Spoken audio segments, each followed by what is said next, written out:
አላምንም መቼም አባዬ እያወራ ያለው ነገር ውሸት ነው አይደለም ነው ባክመን እኔ ካክስት ጋር ምንም አይነት ግንኙነት የለኝም እውነት የልጅ እናት የምትላት ሴት ከሮማን ጋር የተነሳውን ፎቶ ሳይታኛለች ተያይዛችሁ ሙዳልጋ ቤት ሲገቡ አይታለች እና ቆይ እቺ ሴትዮ አምናት ነው እሷን ሳይሆን ያሳየችኝ ፎቶ አይቼ ነው ያመንኩት ምን አይነት ብልግና እንዴት ላይ እንደዚህ ልክነት ትፈጽማለህ ባካችሁ ለጁ ምን እንዴ ያ ሴትዮ ኩዩ አሰቻችሁ ነው ያለችው ምኑን ነው ያሸሁት ዛሬም ልጄ ለገንዘብ ብለን የቀረብካት ይህንንማ ማይረባ ግድዬ እስር ቤት እገባለሁ አሁንም ቢሆን እኔ ከተኩስኩ በኋላ ነው እሱ ላይ የምገለው አሁንም የነገርኩሽን ነገር አላመንሽም ማለት ነው የታዋሉ ባልታ አምን ብዬ እንደቀበል እየነገርከኝ ነው ቆይ ምንድነው አንቺ ንጋረደው እባክህ አባዬ እዚህ ማይረባ ብለህ እስር ቤት ውስጥ መግባት የለብህ ኤርሚያስ ሂድ እያልኩ ነው ኤርሚያስ ውጣ ሂድ እያልኩ ነው ተረጋጋ እባክህ ኤርሚያስ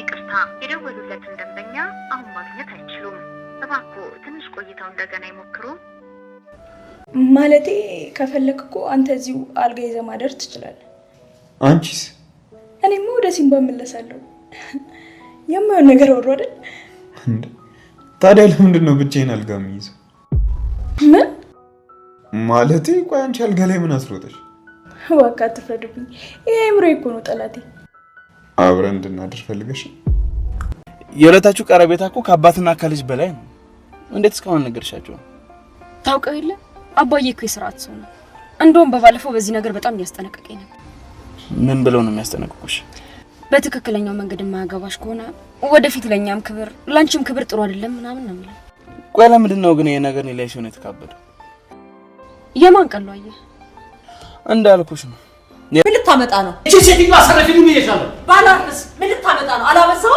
አረ በፈጠራችሁ አባዬ ስታቁም እንዴ አልበዛም እንዴ በቃ ቤት ብለህ ከውጣልና አባዬ ምን ቆይ ከቤት ወዴት ነው የሚሄደው ማን ነው ቤቱን ያንተ ብቻ ያደረገው እማዬ ቆይ ምንድነው ተነጋግረን የመጣው ስለዚህ እናትና ልጅ ተባብራችሁ ከቤት ልታስወጡኝ ነው አይደል ህጋዊ ሚስት አይደለች እንዴ ለምንድን ነው የምትወጣው ቆይ ማን ውጫላት ራሷ አይደለች እንዴ በጠጋባ የወጣችው መረጃ አለ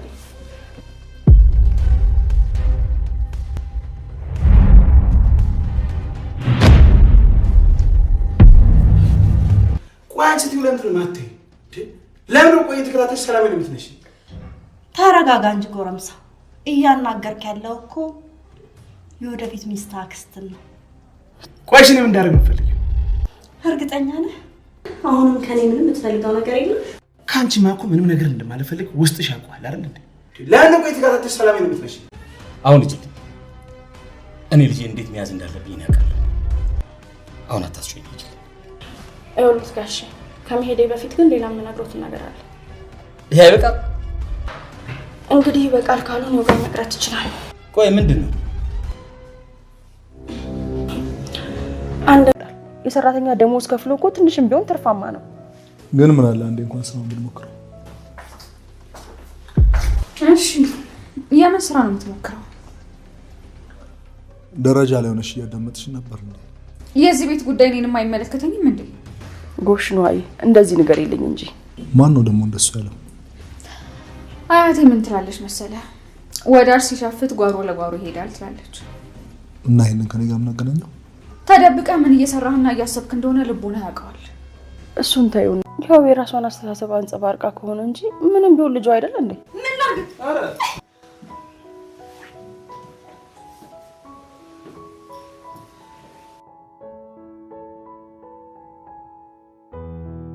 ሰላም ዋላችሁ እንዴ ኤሚ ምን ነው ደውለሽ ሳትነግሪኝ እንግዳ ይዘሽ መጣሽ እንዴ አልገባኝም እኔ እንግዳ ነኝ እንዴ እኔ እኮ ነኝ ነው ይዘሽው ነው ብያልኳት ለካ ደግሞ መዘጋጀትም ነበረብን አረ ችግር የለውም እኔ እኮ እንግዳ አይደለሁም አታስቢ ማዬ ምሳሌ አቅርብ አያስፈልግም ቢያንስ እስቲ ተቀምጠን ችግራችን እንፍታተሴ ችግሬን በውል እስከማውቀው ድረስ ምንም ችግር የለብኝም። ምን አለ እኔ በሰላም ሳናግር አንተ ቁጣው ምትተው? ቢገባሽ የኔ ጥቃት ያንቺም ጭምር ነበር። አሁንም ስለዛ ምስኪን ላይ እኮ ነው የምታወራው? እሱ ነው ምስኪን? ድንቄ ምስኪን አየነው እኮ ምስኪንነቱ። ሁለታችሁም የቆያችሁ ማንም ሰው እንዳይጠቃ። አንቺ ከዚህ ካሪፍ ዞር በይ ይሻላል። ቆይ እኔ ለልጆች ቀለበት ከማድረግ ውጪ ምን ያደረኩት ነገር አለና ነው እንደዚህ የሚሆኑት? ተው እንጂ ምንም አላደረክም። በአንተ ቤት አያገኙም ብለህ ነው አይደለ? ጭራሽ ብለህ ከሴትዮዋ ጋር ስትማግጥ ነበር አይደለ? እኛ የማናቃት መስሎ ነበረ።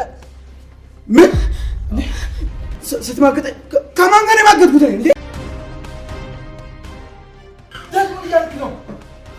ልጁ ላይ ተኩስ ልገላቸው ነበር። አባዬ ዛሬ እሱ ላይ ሳይሆን እኔ ላይ የተኩስከው። ደግሞ አፋለኝ ብለሽ ታወራለሽ? አረጋት፣ ተረጋጋ እባክህ። ኧረ እባክህ አንተ ሰውዬ ተው። በፈጠረ አንተ ሰውዬ ረፍ ብያለሁ። እኔ ሁሉ ዘንድሮ እዚህ ቤት አናቴ ሊፈነዳ ነው። ዳር ምን ሆነ ነው? እባክህ ተረከምሽ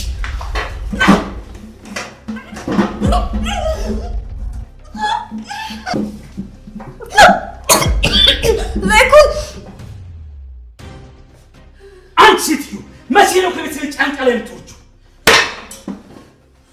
እሺ አሁን ደግሞ ምን አጠፋው? ቆይ ስተዋቸው አትሆኝም እንዴ? ቆይ ከዚህ ልጅ ጋር ምንድን ተርባሪ መሆኑ ይታወቃል። ምንድን ነው የምትለው አባዬ? እኔ ይሄን በፍጹም አላምንም። እኔም የኔ ልጅ ምን የኔ ልጅ እኔ ራሴ ይሄን ቅዠት ለማመን በጣም ይከብደኛል። ድሮን በቀላሉ አምነነው ነበር የተጎዳን። ይሄ እባብ ለካ ቆዳውን አንድ ሰዓት ሰው ልጅ የቀረባት ሊውጣት ነበር ለካ። ይሄ በፍጹም ሊሆን አይችልም አባዬ። የሆነ ስህተት ተፈጥሮ ነው እንጂ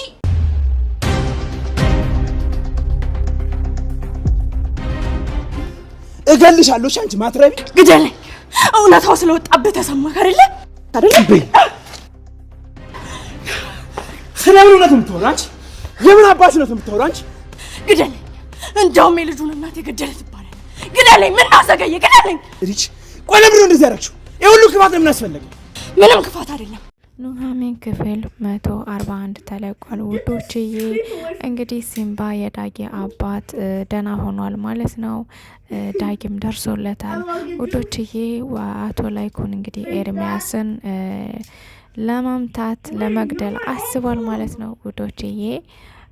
ትንሽ ከበድ ይላል እንግዲህ። ገነት ከቤቷ ሄዳ ገብታለች፣ ወይም ደግሞ የናሆሚን እናት ማለት ነው ሄዳ ከቤቷ ገብታለች። እንግዲህ አቶ ተሰማ አሁንም ከሷ ጋር መለየት ፈልጓል። እሷም እንግዲህ ከሱ ጋር መኖር አልፈለገችም ውዶችዬ። ቪዲዮውን እስከ መጨረሻው እዩት። ሰላም ውድና የተከበራችሁ የቻናል ቤተሰቦች እንዴት ናችሁ? ያለው እግዚአብሔር ይመስገን ሰላም ነኝ። ሰላማችሁ በክርስቶስም ዝት ይበልኝ። ለቻናል አዲስ የሆናችሁ ሰብስክራይብ እንዲሁም ደግሞ ላይክ ሼር አድርጉልኝ። ሀሳብ አስተያየት ካላችሁ ደግሞ ኮሜንት ስራ አስቀምጡልኝ ውዶችዬ። እንግዲህ በዛሬው ክፍል እንዳየ ነው ባለፈው ክፍል ላይ እንግዲህ አቶ ሲምባ አጋጣሚ ጮናንና ዳጊን ሄዱ ተዝናኑ ካለ በኋላ እንግዲህ እሱ አሞታል ማለት ነው።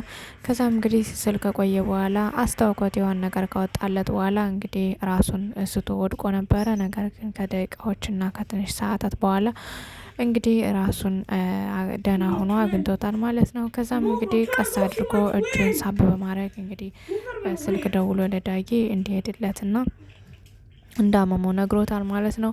እንግዲህ ዳጊና ጮና ደግሞ እየተዝናኑ ነበሩ። አጋጣሚ ፍቅራቸውን በዛው እየተገላለጹ ነበረ ማለት ነው ሁዶችዬ። እንግዲህ ዳጊ ጮናን እንግዲህ እንደሚወዳት እየነገራት እሷም ደግሞ እንደምትወደው እንደምታፈቅረው እየነገረችው እንግዲህ ራስ በርሳቸው ፍቅራቸውን ሲገላለጡ ከቆዩ በኋላ አጋጣሚ እንግዲህ አባቱ ደውሎ አሞኛ ሲለው እንግዲህ አብረው ሄዳለች ማለት ነው ውዶችዬ።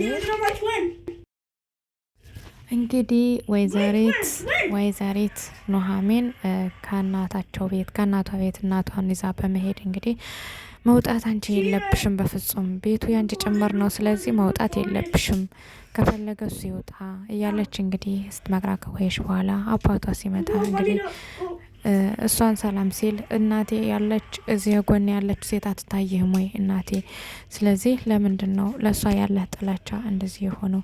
ለምንድን ነው ስርዓት የማይኖር እያለች እንግዲህ አባቷን ስትጋተተው ነበረ። አባቷም እንግዲህ ስርዓት ያዥ ራሷ ፈልጋ ነው የሄደችን የውጫ በያ አላስወጣዋትም በማለት እንግዲህ ኑሐሚንም አንዳንድ ነገር ሲላት ነበር። ከዛም እንግዲህ ገኒም ተነስታ ለምንድን ነው እንደዚህ የምትል አሁን ገንዘብ ስታገኝና ስትገበር እሷ አልታየ አልኩኝ ምናምን በማለት እንግዲህ ብዙ ነገር ከተነጋገሩ በኋላ ተናዶ አቶ ተሰማም ወጥቷል ማለት ነው። ከዛም እንግዲህ ኑሐሚንም ወደ ቤቷ ተመልሳለች፣ ወደ አማቶቿ ቤት።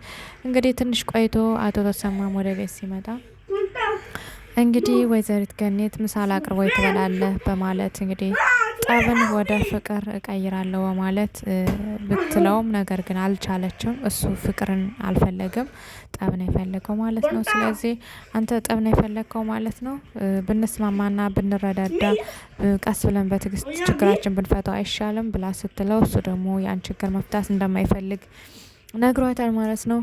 ውዶችዬ እንግዲህ አንዳንዴ ያው በህይወት መካከል እንደዚህ አይነት ነገር አለመግባባት ሲያጋጥም በመነጋገር እንደሚፈታ ያው ማስተዋል አለብን ማለት ነው። ውዶችዬ እንግዲህ ኑሐሚን ወደ ቤት ከመጣች በኋላ አጋጣሚ ናሆም ከእናቱ ጋር ነበር ያገኘችው ማለት ነው። እንግዲህ ናሆም ደግሞ እናቱን ከድርጅቱ መስራት እንዳለበት ከሮማን ጋር ሄዶ መስራት እንዳለበት እየነገራት ነበረ። እሷ ግን እናቱ በፍጹም አይሆንም እያለችው ሳለ እንግዲህ ኑሐሚን አጋጣሚ ሰምታ ስለነበር ስለምንድን ነው የምታወራው፣ ስለምን ነገር ነው የምታወራው እያለች እንግዲህ ስትለው ነበረ። ከዛም እንግዲህ እየሰማች ነበር ማለት ነው። ማለት እንግዲህ አቶ ናሆም አንዳንድ ነገር ሲለው ነበረ ሲላት ነበር። እሷም እንግዲህ ኑሐሚንም ያው በስርዓት ባለው መንገድ ትመልስለት ከቆየች በኋላ አጋጣሚ ቁጭስ እንዳለች እንግዲህ ናሆም ወጥቶ ሄዷል ማለት ነው። ውዶችዬ እንግዲህ ከአማቷ ጋር ቁጭ ብላ ኑሐሚን እያወራች እያለች አቶ ኤሚና ኤርሚ ደግሞ ከመኪናቸው ቁጭ ብለው ስለ ቀለበቱና ስለ አባቷ ጉዳይ ሲያወሩ ከቆዩ በኋላ እንግዲህ ተመልሳ ወደ ቤት መታለች ማለት ነው። ወደ ራሷ ቤት ኤርሚን ይዘው መታለች። እንግዲህ አቶ ተሰማ ማለቴ አቶ ላይኩን እንግዲህ የኤርሚ የልጅ እናቱ አጋጣሚ ላገኘዋት ብላ እንግዲህ ጠርተው የኤርሚ ከሮማን ጋር የነበረውን ፎቶና ቪዲዮ ሪከርድ አድርጋ አሳይተዋለች ማለት ነው። እንግዲህ አቶ ላይኩን ይህን ማመን አቅቶት በጣም ተናዶ ወደ ቤት መጥቷል። ከዛም እንግዲህ ኤርሚ ወደ ቤት መጥቶ ኑሐሚን እንግዲህ እስኪ ምግብ ሰራ አድርጊና ይዘሽ ነይ ተብላ ኑሐሚን ምግብ እየሰራች ኤርሚና ኤሚ እንግዲህ ከቤት ቁጭ ብለው እያሉ እንግዲህ አጋጣሚ አቶ ላይኩን ሽጉጥ አምጥቶ እንዳያችሁት እንግዲህ ኤርሚንም አታለው ብሎ ሲገለገል ነበር ማለት ነው። ውዶችዬ ኤርሚን ማታለው ብሎ ሲገለገል ኤርሚም እንግዲህ ካለበት ሲፍጨረጨር ኤሚም ደግሞ እባክህን አትምተው፣ እባክህን ተረጋጋ አባዬ፣ እባክህን ምን አስበህ ነው ምን አይተህ ነው እያለች እንግዲህ ስትል ነበረ። ቤተሰቡ በሙሉ እነ ናሆም ስለነበረ አጋጣሚ መጥቶ ስለነበር እንዲሁም የናሆም እናት ሁላቸውም ተሰብስበው እንግዲህ ያን ሽጉጥ እንዳትቀርቡኝ በማለት እንግዲህ እሱም በጣም እያንገራገረ ስለነበረ ደንግጠው እንግዲህ ናሆም ቀስ አድርጎ ሽጉጡን ተቀብሎት ወደ መሬት እንዲተኮስ ሆኗል ማለት ነው። ውዶችዬ ሽጉጡ ሞሳይት ወደ መሬት ተተኩሶ እንግዲህ ኤርሚም አምልጦ ሄዷል። ውዶችዬ ከዛም እንግዲህ ማለቴ ኤሚን እንግዲህ ወደ ክላሱ ይዞ በመሄድ አቶ ላይኩን እንግዲህ የሚገባትን ቅጣት እየቀጣት ነበረ፣ የአባትነቱን ቅጣት። አሁንም ግን እሷ ኤሚን ስለምትወድ ማለቴ ኤርሚን ስለምትወደው እሱ መለየት እነሱ ማጣት አትፈልግም ማለት ነው። እንግዲህ ኤርሚ ደግሞ የልጅ እናቱን ቀጥሮ በማግኘት እንግዲህ እገልሻለሁ በማለት እንግዲህ ጉሮሯን አንቆ ሲያስለፈልፋት ነበረ ማለት ነው። ውዶች አቶ ላይኩንም እንደዛ ካለ በኋላ እንግዲህ ወይዘሪት ሮማን አግኝቷት ነበረ። ወይዘሪት ሮማን አግኝቶ አንቺ የረከሽ የተልከሰከሽ ከማይገባሽ ወንድ ጋር ከዚህ ገና ከህፃን ልጅሽ ከሚሆን ወንድ ጋር ለምን እንደዚህ ትሆኛለሽ በማለት እንግዲህ አንገቷን አንቆ አስለፍልፏታል ማለት ነው። ውዶችዬ ትንሽ ከበድ ይላል እና ውዶችዬ እንግዲህ ወይዘሪት ሮማን ያሳየ የሮማን ቪዲዮ ያየውን እንግዲህ ኑሐሚን ማለት ለኤሚ አሳይቷታል ማለት ነው። አቶ ላይኩን እንግዲህ አይታ ኤሚ እያለቀሰች ነበረ። ምክንያቱም እሱን ማጣት አትፈልግም ምናምን እያለቀሰች ነበረ። ይህን ለማመን ይከብደኛል እያለችም እንግዲህ እያለቀሰች ነበረ ውዶችዬ። እንግዲህ እናቷ ደግሞ አይዞሽ ኑሐሚን እባክሽን ተረጋጊ እያለች እናቷም እንዲሁም ደግሞ ወንድሟ ናሆም እንግዲህ ሲያረጋጓት ነበረ ማለት ነው። እንግዲህ ኤሚ ቀጣይ ክፍል ምን ይፈጠራል የሚለውን አብረና ያለን ውዶችዬ። እንዲሁም ደግሞ ኤርሚ የልጅ እናቱን እንግዲህ ከሜዳ ላይ እገልሻለሁ እያለ አንቋት እየመታት እየደበደባን ነበር የሚያውቋሙ ማለት ነው ውዶችዬ። ቀጣይ ክፍል ደግሞ ምን ይፈጠራል የሚለውን አብረና ያለን ውድና የተከበራቸው የቻናሌ ቤተሰቦች እንግዲህ አቶ ሲምባም ምንም መሆን የለበትም እያለን ኮሜንት ላይ እናስቀምጥላቸው። ምክንያቱም አቶ ሲምባ ደህና ሆኖ የእጩናን እና የዳጊን ሰርግ ማየት አለበት። ምክንያቱም ዳጊና እጩና በቅርቡ ይጋባሉ ማለት ነው ውዶችዬ። ለማንኛውም ውድና የተከበራቸው የቻናሌ ቤተሰቦች እንግዲህ የዛሬው ክፍል ከብዙት ትንሹ ይመስል ነበር። ቀጣይ ክፍል እስከምንገናኝ ደህና ሰንብቱ ውዶችዬ። ቪዲዮን ደግሞ ላይክ ሸር አድርጉልኝ። ሀሳብ አስተያየት ካላችሁ ደግሞ ኮሜንት ስራ አስቀምጡልኝ።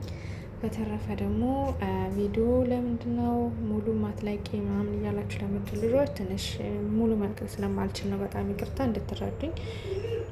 በተረፈ ሰላማችሁ ብዙት ይበልልኝ። ላይክ ሸር አድርጉልኝ። ሀሳብ አስተያየት ካላችሁ ኮሜንት ስራ አስቀምጡልኝ። በተረፈ መልካም ምሽት ተመኘውላችሁ። ባይ ባይ ወዶች